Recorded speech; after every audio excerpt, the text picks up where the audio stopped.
Блюм. Блюм.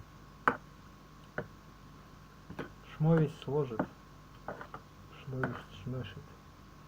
Шмолит попер.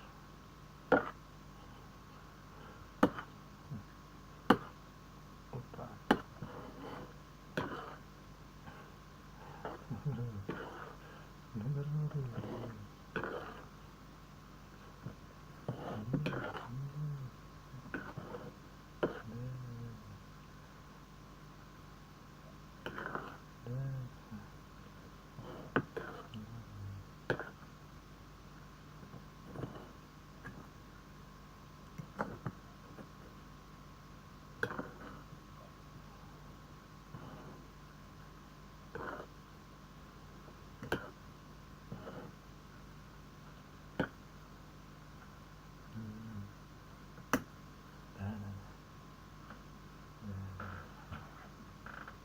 Жу.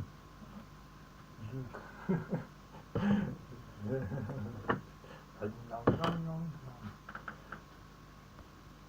Нет, да, все так это. Да, пам-пам.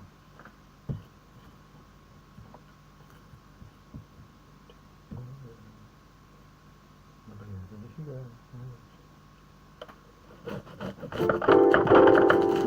Нет, наоборот, это там и нет.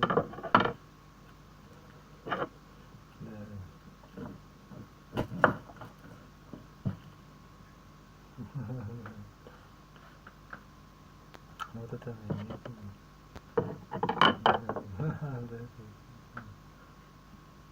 Ладно.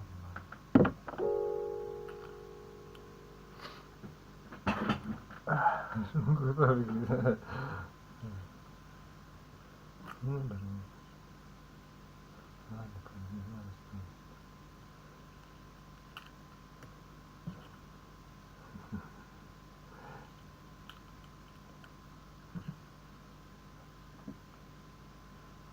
Брукна. Нравишься? Нет? Нет? Понимаешь? Да. Кот могила. Пес.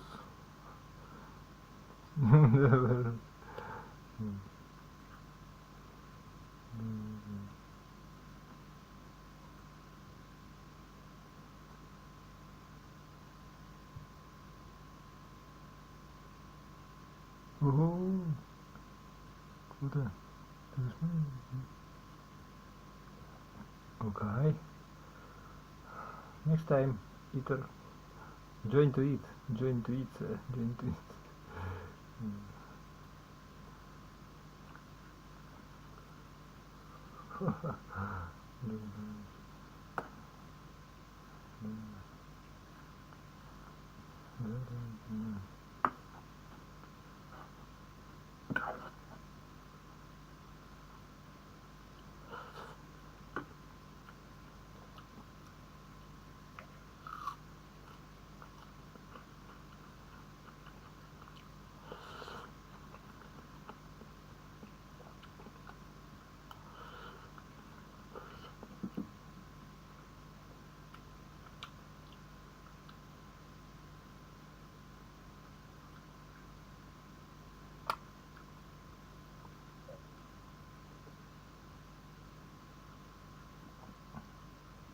На Puzzle English сейчас проходит Черная пятница. Можно учить английский по самой низкой цене в году, скидкой 75%. Больше тарифа премиум навсегда не будет, а значит, это последний шанс получить.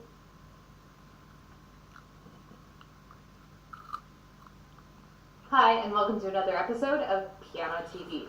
So today I want to tackle something really lofty, and that is the question of why even bother practicing piano at all? So in the last couple videos, we've been talking about goals and planning, and that is really important. You got to do that, stay organized, that's good.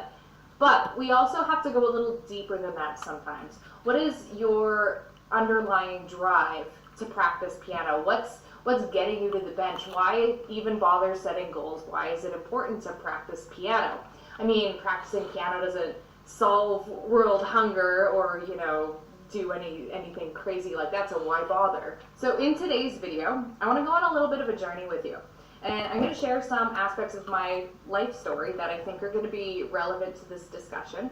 And I want to talk to you about the issue of motivation, and let's try to see if we can find what it is that is driving you to practice piano in the first place. I hope this will be helpful for those of you, like myself, as you'll soon see, who have struggled with motivation over the years. There are probably those of you out there who have never had an issue with motivation when it comes to piano practice, who are just like always intrinsically inspired and motivated, and you've never really needed to think about it too much. And that is awesome for you. I'm kind of jealous, but that is amazing. Keep doing what you're doing. This probably isn't the video for you. But for the rest of us who've maybe like stumbled and had issues with motivation in the past, that's why I want to talk about these things with you. So this is going to be a long video. I can already tell this is a long introduction. So what I want you to do is get comfortable. I don't know if you like drink coffee or tea, but let's do this. I want to challenge you today, and let's really think about the purpose and the meaning behind playing piano. And I just want to say this right from the beginning. I don't want this to be a one-sided conversation. I don't want it just being like me talking at you. And I know that I'm the one in front of the video here, but I really encourage you to leave a comment with your thoughts and maybe your own life experiences and your own ideas on motivation and stuff like that as we get into it. Because maybe, I don't know, maybe I'm like the only one who thinks this way and my ideas are crazy and like way off in left field. Tell me if you think that's true, or if you agree, or if you have like additional things to add. I think it helps all of us to leave a comment. So let's get really into it now. So speaking generally for a second, this isn't just piano practice, but just my life as a whole. Sometimes all I really need is a little bit of planning and I'm good to go. I've got like the enthusiasm and I'm passionate and I'm eager to begin whatever task it is. I just need to like sharpen my focus a little bit and then I'm good. But sometimes I'm unmotivated. And then when I'm unmotivated, I'll think to myself, what better way to get motivated than to do some planning? So I try to motivate myself by planning, and I set goals.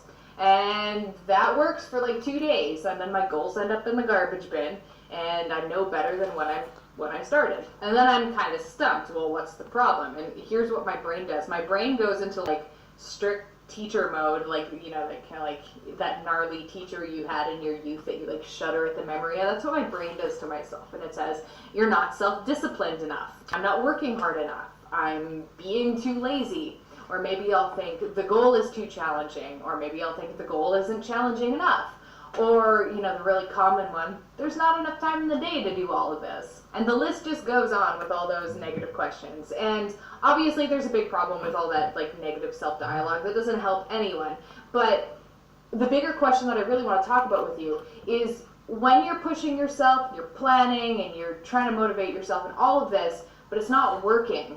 What do you do? What do you do when piano practice is at like the very bottom of your priority list? Then what? So along that line of thinking, we encounter a couple questions. And these are questions that most of us have asked along the years at least once. And when I do this in the blog post, I'm going to like underline it and bold it because I think it's important. So the first question we sometimes ask ourselves is, should I just quit piano because it's such a struggle? And question number 2 we ask ourselves is, should I just grit my teeth and bear it and persevere because I said I was gonna? So to answer those questions, I want to talk about my life story a little bit because I've done both. I've quit piano for large periods of time, which is kind of a big deal if you're a musician and you teach piano. And I've also gone in the opposite direction where I've like struggled really hard through practicing even though I wasn't like getting anything out of it and it was just breaking my brain. And neither of those choices sound really good either, right? So there's got to be like a better way. So I'm gonna get into this story a little bit. It might be a little bit sprawling, but I promise we'll circle back around to the main point of this video, which is what's the point of even practicing at all? I decided to take my grade 9 and 10 Royal Conservatory exams in adulthood, which is what a lot of people do because they're higher levels and you don't always get to those as a kid. So I was living in Toronto when I was working towards my grade 9, and that was cool. But what wasn't cool is that I was pretty broke. I was living in a tiny apartment and I hated my job. Basically, like, life was pretty grim and uninspiring and I didn't want to have any of that. So that's when I asked myself those two. And that was cool. But what wasn't cool is that I was pretty broke. I was living in a tiny apartment and I hated my job. Basically, like, life was pretty grim and uninspiring and I didn't want to have any of that. So that's when I asked myself those two questions. Do I quit? Is it like worth it? Or do I, you know, grit my teeth and bear it? Most people would say that you should just like power through that unhappy job, but again, I wasn't having any of that either. So what I ended up doing was quitting, which created its own little trail of disaster, but it led to one of the best decisions I've ever made, which was starting to teach piano independently. Because there I was broke and jobless, just like that. I just had it. So I was like freaking out a little bit, like, what do I do to start making money right now? And luckily in the past, I had been an employee and I taught piano lessons through an institution. So I had experience with being a piano teacher. I just never actually done it on my own. So I hustled hard, I put up posters in the neighborhood, and I networked with other piano teachers, and I like went crazy on Kijiji and Craigslist and basically did everything. And within 6 months, I had a full schedule. I basically went from feeling like I had absolutely no control over my life was this like drab, dismal thing, to being like the captain of my own ship. It was amazing. And all of that really rapid change happened because of being at this crisis point. Survival instincts can be one of the greatest motivators there are. So anyway, there I am, teaching in Toronto. That's all well and good. But the thing about big cities, and if you live in a big city, you probably already know this, is that people are really good at like whatever they're doing. Like there is no room for mediocrity. So a piano teacher in Toronto doesn't just like have a university degree, like peasants. They have like a master's degree and they have their ARCT and like performance and whatever, and they've like played as a backup musician to share. So basically here I am, this like random 20-something with 0 degree. I never went to university, and all I had was my grade 8 RCM certificate. Literally the only thing I had going for me is that I had had piano teacher experience in the past. I'd done it for like 5 or 6 years prior. So that was my push to do my grade 9 exam, and it was a really good motivator. I did my exam pretty quickly. It was pretty easy. I got good marks on all of my tests, and I got like, I did a pedagogy exam just to, you know, train myself in teaching and catch up to all these other, you know, super professional, high-powered business teachers. So that was great. Then I got to grade 10, and that's where poop hit the fan and things started to become problematic. So at the point that I started working toward my grade 10, I already had a full piano teaching schedule. I mean, even though I wasn't performing with Cher or anything like that, people were still hiring me, and they were like, you know, they wanted me to keep coming back week after week. So I figured like I had to be doing something right. Even though I didn't have like all these fancy credentials that all these other people have, I was feeling like even though I was a small fish in a giant pond, at least I was a successful small fish. And it was because of this feeling of success that I lost my motivation to do my grade 10 exam. So, I mean, think of it like this way.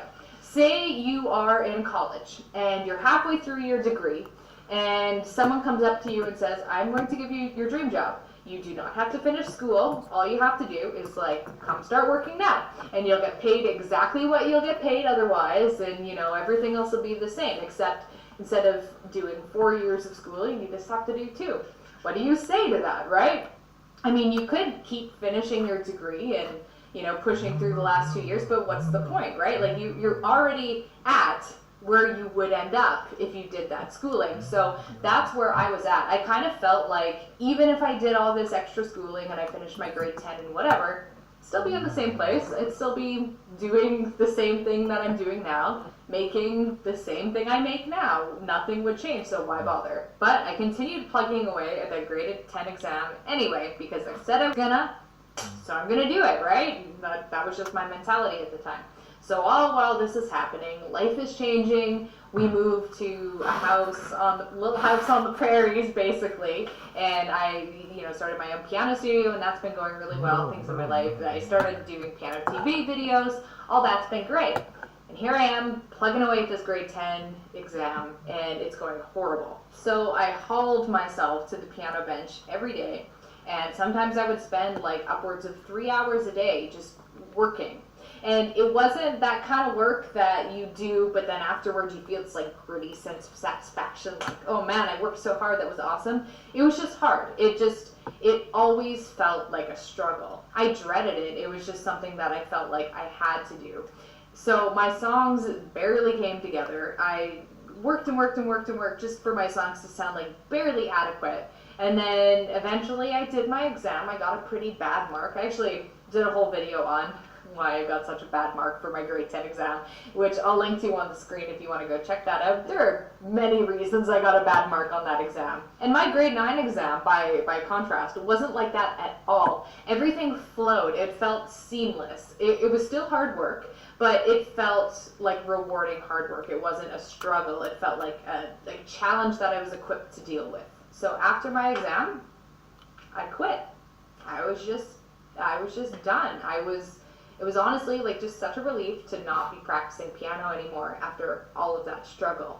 Now, since I'm a piano teacher, I obviously didn't I still played, right? I have to help my students, but for my own purposes, I had to stop. So let's circle back around to those yucky questions from earlier. Number 1, should I quit because it's just an uphill battle and it's too hard? Or 2, should I just struggle through it and persevere? Or is there maybe another way? But first, let's look at those first 2. As you probably saw in my story, I've kind of experienced both ends of the spectrum. So for the grit your teeth and bear it approach, I think it's a terrible, terrible approach, because all you end up doing is spinning your wheels and burning yourself out, and there's no enjoyment in it at all. And what I find the really big problem with this approach is that a lot of people see, including myself at points, seem to think that it's the right approach. That if you work really, really, really hard and you just deal with the struggle, eventually you'll break through to this magical achievement plateau where the birds are singing and the sun is shining. And it's just like that goal that's just always slightly out of reach. And meanwhile, your day-to-day is just this unbearable torture, just hoping that you might eventually get to that point. So that is problematic. Hard work is good, but hard work that feels painful to do is not good. And quitting isn't any better. I mean, if you hate music or whatever, then quit, obviously. I mean, your life will be better not doing things that you hate. But if you're watching this channel, you probably don't hate music, and neither did I. I had been playing piano since I was 6. I'm a piano teacher. I've been in bands. Obviously the problem was not that I hated music. So quitting did not solve anything. All it did was create just a void in my heart. I felt like getting into a country song there. Little void in my heart. But I'm serious. It's like if you have a really bad fight with one of your friends and then you're not on talking terms anymore. There's just like a feeling of emptiness that it leaves behind. So those are both, like, quitting is bad and gritting your teeth is bad. Neither is a good solution. And that brings us right back around to the whole point of this video, which is why bother practicing piano? How do we take it from this struggle, and how do we find that motivational fuel that makes it feel like seamless and inspiring work? You could have the most amazing practice plans on paper that objectively look great, but what is your deeper motivation to accomplish those goals? What is your push? Why bother going for those goals in the first place? That is the thing you need to find. So another way to look at that is, I don't know, say you have like an amazing car and it's like such a nice car, but if you don't have a fuel source for that car, it doesn't matter, it's not going to run. So with practicing piano, what is your fuel source? So when I was doing my grade 9 exam, my fuel source was the whole idea that I could be my own boss. And I also wanted to keep up with my colleagues and make sure I wasn't like too far down the totem pole. I needed to like earn respect. But when I was doing my grade 10 exam, the only motivator that I had was this vague sense that I should, even though I didn't need to. But I felt like I just have to finish what I started. And that was pretty bad fuel. Admittedly, most people who practice piano don't have extrinsic motivators the way I did with my grade 9. I mean, the motivator of being my own boss is extrinsic, it's external. But most people who play piano do it for intrinsic reasons, like they enjoy it as a relaxing outlet, as a creative outlet, as a way to unwind, as a way to keep their mind sharp, or whatever. There are a lot of good reasons to do it, and I'm on board with all of them, and I practice for all of those reasons too. But despite all that, despite liking piano, despite knowing that it makes me feel good, I've still quit before. I've still set these